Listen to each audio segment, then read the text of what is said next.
Very good morning students. Next question ये भी CBSE का ही है 2024 का, ठीक है 2024। A proton of energy this approaches a golden nucleus. Find the distance of its closest approach. ठीक है, ये मैंने गोल्ड का न्यूक्लियस बना के रखा है ना। इसका एटॉमिक नंबर Z है, तो जो इसमें एटॉमिक नंबर इज Z और E क्या है इसमें जो प्रोटॉन्स है ना, atomic number multiply by okay. तो ये स्टूडेंट्स ये बनेगा क्या, ये एटॉमिक नंबर है गोल्ड का और ये क्या है उसके टोटल एक प्रोटॉन पे जो चार्ज है वो E होता है। एक प्रोटॉन का चार्ज E है, E का मतलब कितना है 1.6 इंटू 10⁻⁻19, बस यहाँ पे प्लस का होगा, ठीक है। तो Z E पे जो एक प्रोटॉन अगर E का है तो ऐसे Z एटॉमिक नंबर, तो जितने एटॉमिक नंबर होते हैं उसके इतने ही number of protons equals to number of electrons होते हैं। तो ये टोटल चार्ज आ गया किस पे, इस गोल्ड न्यूक्लियस पे, ठीक है। और यहाँ से आपने एक प्रोटॉन दिया है, इस प्रोटॉन पे भी चार्ज कितना है, E चार्ज है, ठीक है। हम चार्ज Q1 Q2 करेंगे ना क्योंकि फॉर्मूले में, तो ये Q1 हो जाएगा, ये Q2 हो जाएगा, ये टोटल मिला के Q2 हो जाएगा। फाइन। अब यहाँ पे हम नेक्स्ट काम करने वाले हैं। अब distance of closest approach, find the distance of its closest approach. Distance of closest approach मतलब इसकी जो एनर्जी उन्होंने देके रखी है, काइनेटिक एनर्जी कितनी देके रखी है, ये कितनी एनर्जी से अप्रोच कर रहा है 1.6 मिलियन इलेक्ट्रॉन वोल्ट। लेकिन अब ये यहाँ आके रुक गया है, मतलब इससे ज्यादा ये नजदीक नहीं जा सकता। तो वो लास्ट डिस्टेंस, वो minimum distance from the centre, ये सेंटर ऑफ द अपनी गोल्ड का है, दिस इज गोल्ड, गोल्ड के सेंटर से जहां पे इसका लास्ट आके रुका है, तो इसके बीच की जो मिनिमम से मिनिमम डिस्टेंस है उसको हम R0 नाम देंगे, ठीक है। तो ये आपको डिस्टेंस ऑफ क्लोजेस्ट अप्रोच, मतलब इससे ज्यादा नजदीक ये नहीं आएगा। अब यहाँ पे वो वापस बैक चला जाएगा, ठीक है।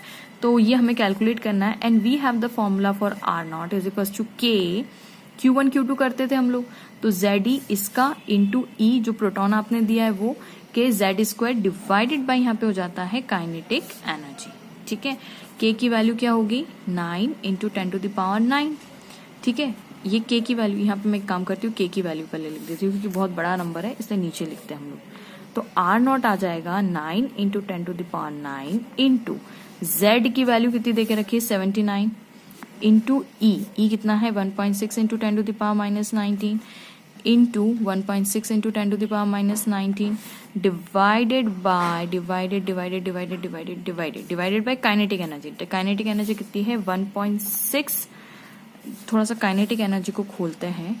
काइनेटिक एनर्जी कितनी दी है 1.6 मिलियन इलेक्ट्रॉन वोल्ट। एक एक करके इसको तोड़ो, 1.6 मिलियन का मतलब 10⁻⁶, इलेक्ट्रॉन का चार्ज ये E है ना, इलेक्ट्रॉन वोल्ट, तो E का कितना होगा 1.6 इंटू 10⁻⁻19, फिर ये वोल्ट में कन्वर्ट, ताकि हमें जूल में वो मीटर में कन्वर्ट करना है, ठीक है। तो 1.6 मिलियन का कितना होगा 10⁻⁶, इलेक्ट्रॉन पे चार्ज कितना होता है 1.6 इंटू 10⁻⁻19। अब ये हो गया कन्वर्ट है ना, 1.6 मिलियन, ये मिलियन और ये इलेक्ट्रॉन वोल्ट, ठीक है, ताकि हम मीटर में कन्वर्ट कर सके, ओके।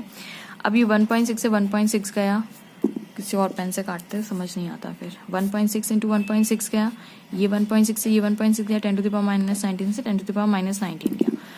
क्वेश्चन इजी हो गया। अगर आप 9 इंटू 79 करेंगे तो आपका आंसर आएगा 711। 10⁻9 ये वाला 9 माइनस 19 और क्या बचा, अच्छा ये 6 ऊपर जाएगा तो माइनस का हो जाएगा, ठीक है। तो हमारा आंसर आएगा 711 इंटू 10⁻, ये 10 और ये 16 हो जाएगा, ये मीटर्स में, क्योंकि हमें साइंटिफिक नोटेशन की आदत है। तो देखिए 711.0 से कोई फर्क पड़ता है क्या, इसको मैं ऐसे भी तो लिख सकती हूँ ना, आंसर तो 711 ही बोलेंगे, लेकिन साइंटिफिक नोटेशन में हमें 1 से 9 तक में आंसर चाहिए होता है। तो देखिए पॉइंट को 1 और 2 डिजिट तक शिफ्ट करना है, ठीक है। तो 2 डिजिट तक शिफ्ट करेंगे तो 7.11, इधर शिफ्टिंग हुई है तो 16 इंटू 10⁻⁻16, 2 से शिफ्ट किया है तो -16 करेंगे और +2 करेंगे, तो आंसर कितना आ जाएगा 7.11 इंटू 10⁻⁻14 मीटर हो जाएगा। दैट इज 7.11 इंटू 10⁻⁻14 मीटर हो जाएगा। This would be the required answer, okay. So hope students आपको वीडियो पसंद आया होगा and please don't forget to like, subscribe and share my channel, ठीक है। Thank you so much.